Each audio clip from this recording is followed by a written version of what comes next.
Bonjour mes chères dames matures, je suis très heureuse de vous retrouver pour ce Full Face Friday. Je vous propose aujourd'hui un make-up tout simple, tout léger, facile à réaliser, sans trop de produits, juste histoire de vous faire une jolie petite bouille avec ce blush rose.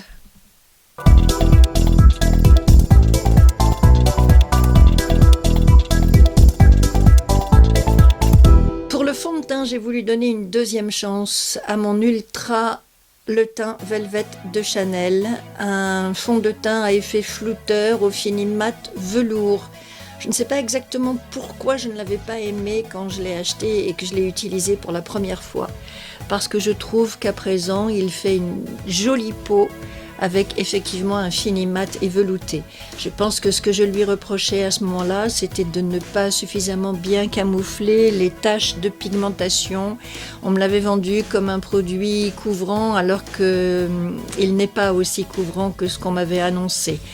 Mais il est très agréable à appliquer sur la peau, sur le visage.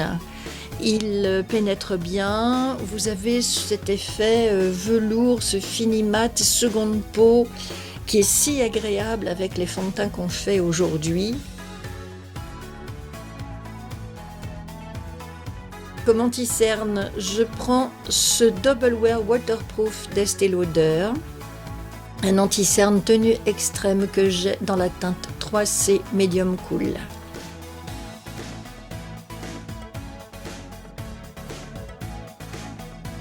Et pour venir peaufiner mon camouflage de taches et de rides, j'utilise ces crayons anti-cerne d'Urban Decay. Celui-ci est dans la teinte FBI. Je l'applique partout où j'en ai besoin, soit avec mon pinceau anti-cerne.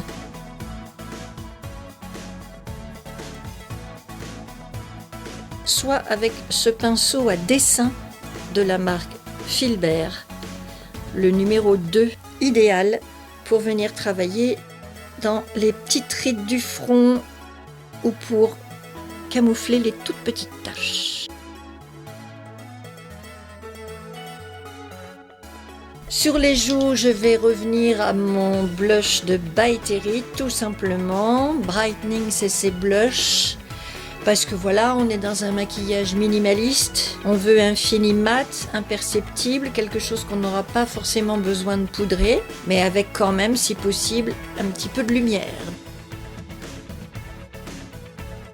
Pour fixer mes corrections, je prends ma poudre hyaluronique Tinted Hydra Powder de By Terry. Pour les sourcils, je reprends mon crayon Chanel Sculpting Eyebrow Pencil en teinte brun cendré.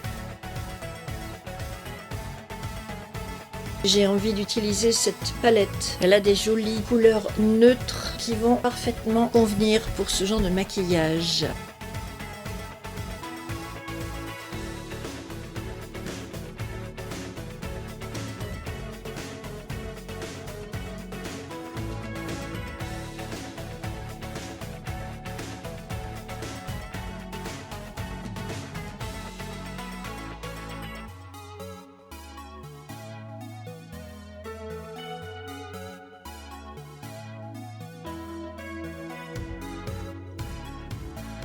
Pour le mascara, j'utilise ce double protection de la marque THC, qui a une toute petite brosse qui permet donc d'appliquer le mascara en précision et de vous faire de longs beaux cils.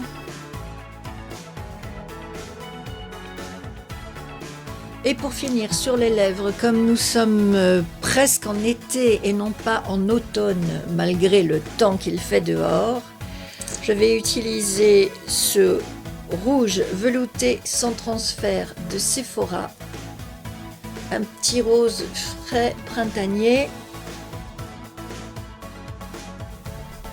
et mat.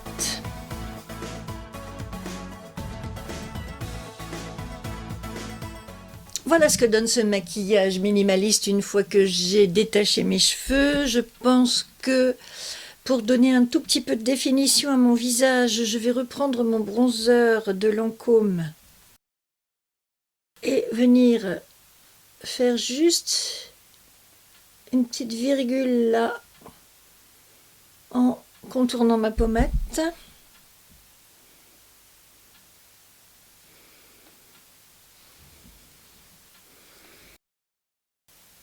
et puis venir réchauffer un petit peu mon front sur les côtés.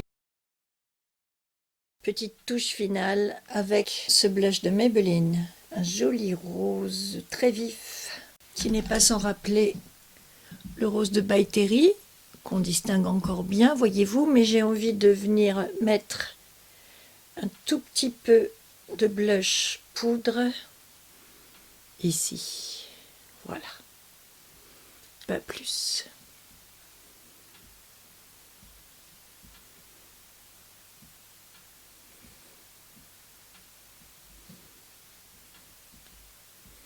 Donc vous voyez, c'est un petit make-up tout simple à faire. Moi, je passe beaucoup de temps sur mon teint parce que j'ai beaucoup de taches à camoufler. Mais en gros, c'est juste appliquer un fond de teint plutôt mat, à fini velouté, des corrections s'il y en a besoin, un petit peu de poudre pour fixer les corrections, les yeux, juste une petite ombre beige marron clair. Vous pouvez vous faire un petit trait de crayon ou de poudre pour définir vos yeux, faire vos sourcils. À peine de bronzer, pas d'enlumineur, pas de contouring, pas de toutes ces choses-là, et puis une petite bouche fraîche. Et voilà. Si vous trouvez que vous avez un petit peu trop de rouge sur les joues, vous reprenez votre pinceau à fond de teint et vous le repassez en petit mouvement circulaire pour venir un petit peu estomper le blush. Si vous avez de la coupe rose, ce qui n'est pas trop mon cas, dans ce cas, après avoir appliqué votre fond de teint, vous laissez les parties de votre joue qui sont naturellement rouges tranquilles et éventuellement avec le blush de By Terry ou un blush crème ou bien avec votre blush poudre, vous venez ajouter un petit peu de couleur plutôt sur le haut des joues en complément des rougeurs que vous avez naturellement. Vous les estompez d'abord avec le fond de teint et ensuite c'est vous qui dosez. Soit vous avez un fond de teint très couvrant qui a gommé toutes vos rougeurs et vous pouvez appliquer du blush, soit vous avez un fond de teint moyennement couvrant comme c'est le cas du Chanel et dans ce cas-là, vous laissez faire les rougeurs que vous avez ici naturellement et vous venez compléter sur le haut des joues et les tempes éventuellement si vous le souhaitez. Voilà, c'est très simple, il n'y a pas beaucoup de produits.